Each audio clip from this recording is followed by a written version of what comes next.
There is a disease so pervasive, so deeply embedded in every layer of modern human civilization, that we don't even recognize it as a disease. We wake up with it. We carry it through every meeting, every meal, every conversation. We fall asleep with it gnawing at the edges of our consciousness, and we dream inside of it. It has no name in any medical textbook, no diagnostic criteria, no pharmaceutical antidote, and yet it is arguably responsible for more suffering than any single pathology in human history.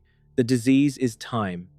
Not time as a practical tool for scheduling trains or baking bread, but time as a psychological dimension we inhabit instead of reality. Time as the water we swim in without ever questioning whether we are drowning. Eckhart Tolle's The Power of Now is not, despite what the pastel covers and wellness influencers might suggest, a gentle invitation to relax and smell the roses. It is a clinical diagnosis. It is a mirror held up to the face of modern consciousness, and what stares back is something deeply, structurally unwell. And if we are honest, truly honest, we already know this. We feel it every single day, that low hum of dread that has no clear source, that constant sensation that life is happening somewhere else, to someone else, in some other moment that we haven't quite reached yet. Tolle himself did not arrive at this understanding through years of scholarly research or monastic discipline. He arrived at it through complete psychological collapse. At 29 years old, living in London, he was consumed by a depression so total, so annihilating, that on one particular night his mind produced a thought that nearly killed him. The thought was simple: I cannot live with myself any longer. But in the space between wanting to die and actually dying, something cracked open. He noticed the structure of that sentence. I cannot live with myself. If there is an I and there is a self, which one is real? That question, born not from curiosity but from the absolute bottom of human despair, split his identity in two. And the false half, the time-constructed self, the one made entirely of remembered pain and projected anxiety, fell away. What was left was not a new Eckhart Tolle. What was left was presence. Raw, unfiltered, devastatingly simple awareness. He spent the next 2 years sitting on park benches in a state of profound inner stillness, and eventually that stillness became a book that has since been read by millions of people. But the origin matters here. This was not enlightenment earned through comfort. This was a man who recovered from the terminal stage of a disease most of us are still carrying in its chronic form. The disease of living everywhere except where we actually are. Now let us be careful here, because it is tempting to hear that story and dismiss it as extraordinary, as something that happened to someone else in a moment of extreme crisis that does not apply to our relatively stable, relatively functional lives. But that is precisely the trick. The chronic version of this illness does not look dramatic. It looks like a normal Tuesday. It looks like sitting at a desk thinking about what we will eat for dinner while ignoring the life that is literally passing through our lungs. It looks like scrolling through a phone not because we want information, but because we cannot bear to be alone with the present moment for even 30 seconds. It looks like replaying an argument from 6 months ago while simultaneously rehearsing a conversation that may never happen, and calling this grinding, exhausting mental theater thinking. We are, if we are being precise about it, prisoners who have built our own cells. But the bars are not made of steel. They are made of regret and anticipation. We decorate the walls with memories we cannot release and windows that open onto futures we cannot reach, and we pace between them endlessly, calling this pacing a life. Tolle's argument, stripped of its spiritual language, is devastatingly psychological. The mind, left unobserved, becomes a parasite. It does not serve us, it feeds on us. And its primary food source is time. This is where Tolle introduces a concept that sounds almost too simple to be revolutionary, but once it lands, it restructures everything. He draws a hard line between the unobserved mind and the watcher. The unobserved mind is the default mode of human consciousness. It is the voice that never stops talking, the narrator that we have mistaken for ourselves for so long that the idea of separating from it feels like a kind of death. And in a way, it is. Tolle writes, "The mind is a superb instrument if used rightly. Used wrongly, however, it becomes very destructive. To put it more accurately, it is not so much that you use your mind wrongly, you usually don't use it at all. It uses you. Sit with that for a moment. We pride ourselves on being rational creatures, beings of thought and intellect, and yet Tolle is suggesting that for most of our waking lives, we are not the ones thinking. Thought is thinking us. We are not driving. We are being driven, and the driver has no destination. It just accelerates. This is not metaphor. This maps directly onto what modern neuroscience calls the default mode network, the region of the brain that activates when we are not focused on any external task, the region responsible for rumination, self-referential thinking, mental time travel into past and future. Studies have shown that this network is hyperactive in people with depression, anxiety, and chronic stress. Tolle did not have the brain scans, but he had the phenomenological insight. The mind, when it is allowed to run unsupervised, does not rest, it torments. And its primary method of torment is dragging us out of the only moment that is actually real. The watcher, by contrast, is not a thought. It is the awareness behind thought. It is the part of us that can notice we are thinking without being swallowed by the thought. And this distinction, once experienced even for a flicker of a second, changes the entire architecture of suffering. Because suffering, Tolle argues, does not come from what happens to us. It comes from the story the unobserved mind tells about what happens to us. The event is neutral. The narrative is where the poison lives. And the narrative always requires time. It requires a past to anchor the wound and a future to project the threat. Without time, the story collapses. And without the story, what remains is not emptiness. What remains is life. Unmediated, undistorted, shockingly vivid life. This brings us to what Tolle calls the pain body, and this is perhaps the most psychologically potent concept in the entire book.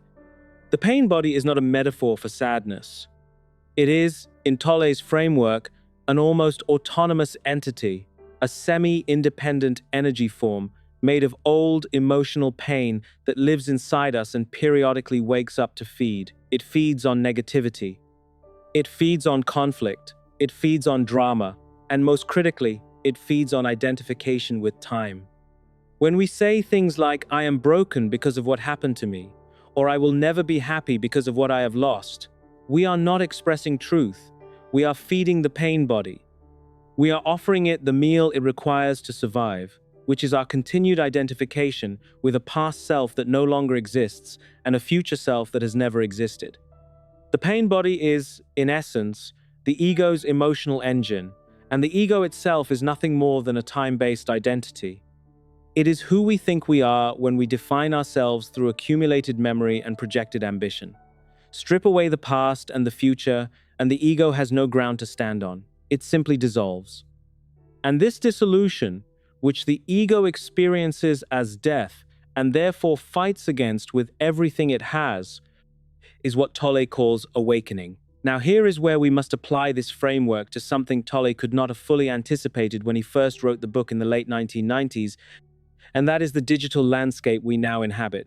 Because if the unobserved mind is a parasite that feeds on time, then the smartphone is its perfect delivery system. Social media does not just distract us from the present moment, it industrializes our alienation from it. Every notification is a tiny hook pulling us into either the past or the future. Every feed is an endless scroll through other people's curated timelines, which triggers our pain body into comparing our real present with their fictional one. Every algorithm is designed, with extraordinary precision, to keep the unobserved mind running at full capacity, because engagement is just another word for psychological reactivity, and reactivity is just another word for suffering. We are not addicted to our phones. We are addicted to time travel. We are addicted to the mental act of being anywhere other than here, and the technology has simply made the drug infinitely more accessible. Tolle's diagnosis has not aged. It has become an emergency, and yet, and this is the part that matters most, the cure has not changed either. The cure is not a technique. It is not a 10-step program or a morning routine or a subscription to a meditation app. though those things can serve as doorways. The cure is a shift in identity so fundamental that it can happen in a single breath. It is the recognition, not as a concept, but as a lived experience, that we are not our thoughts, we are not our stories. We are not the accumulation of everything that has ever happened to us, or the projection of everything we hope will happen. We are the awareness in which all of that arises and passes. Tolle puts it with devastating clarity when he writes, "Die to the past every moment. You don't need it. Only refer to it when it is absolutely relevant to the present. Feel the power of this moment and the fullness of being. Feel your presence." That word, die, is not casual, it is precise. Because what Tolle is asking us to do is to let the time-constructed self actually perish, to stop resuscitating it with memory and fantasy, to allow the ego its death so that something deeper, something that was always there underneath the noise, can finally breathe. This is where some readers understandably resist. It sounds like annihilation. It sounds like Tolle is asking us to erase our history, to abandon our goals, to become passive observers of a life we no longer participate in. But this is a misreading, and it is worth addressing directly. Tolle is not against action. He is against unconscious action. He is not against planning. He is against compulsive future dwelling that masquerades as planning. He is not against memory. He is against the weaponization of memory by a mind that uses the past to justify present misery. The distinction is between using time as a practical tool, which he calls clock time, and being used by time as a psychological prison, which he calls psychological time. Clock time is checking your calendar. Psychological time is spending 3 hours mentally rehearsing a meeting that lasts 15 minutes and then spending 3 more hours dissecting what you said. One is functional. The other is a form of slow self-destruction that we have collectively agreed to call normal. And that word, normal, is perhaps the most dangerous word in the human vocabulary. Because when a sickness becomes universal, it stops being perceived as sickness. It becomes culture. It becomes the baseline. We build entire economic systems around the assumption that humans should be perpetually dissatisfied with the present, that happiness is always located in the next purchase, the next promotion, the next relationship, the next version of ourselves. We sacrifice our actual life for the ghost of tomorrow and call it ambition. We marinate in yesterday's wounds and call it identity. And all the while, the only moment that has ever been real, the only moment that will ever be real, passes through us unnoticed, untouched, unlived. Tolle's book does not solve this with platitudes. It solves it with a single, almost unbearable question. What if now is not a moment in time, but the end of time? What if presence is not something we achieve, but something we uncover when we stop achieving? What if the peace we are searching for in every future scenario is not ahead of us, but beneath us, buried under decades of mental noise, waiting with infinite patience for us to simply stop and notice it? There is a particular kind of silence that follows when this question truly lands. It is not the silence of emptiness, it is the silence of arrival. The silence of realizing that we have been running towards something that was behind us the entire time. Not behind us in the past, but behind the mind itself, in the space where awareness lives before it gets kidnapped by narrative. Tolle calls this space being. Others have called it consciousness, presence, God, the ground of existence. The name does not matter. What matters is that it is here. It has always been here. And the only thing standing between us and it is the story we keep telling ourselves about who we were and who we need to become. So here is the haunting comfort of this book, and perhaps the most radical thing Tolle ever wrote between its covers. We do not need to fix ourselves. We do not need to heal the past, conquer the future, or optimize the present. We need to realize that the self we have been trying to fix was never real to begin with. It was a construction of time, a ghost wearing our face, and the moment we see it for what it is, it loses its power. Not gradually, not after years of therapy or meditation, though those may help us get to the door, instantly, in the space of a single recognized breath. Because presence is not the reward at the end of a long spiritual journey. Presence is what is left when we stop journeying. And the terrifying, beautiful, earth-shattering truth is that it has been here all along, waiting quietly beneath the noise, beneath the pain, beneath every frantic thought about yesterday and tomorrow, asking nothing of us except that we arrive. Not someday, now.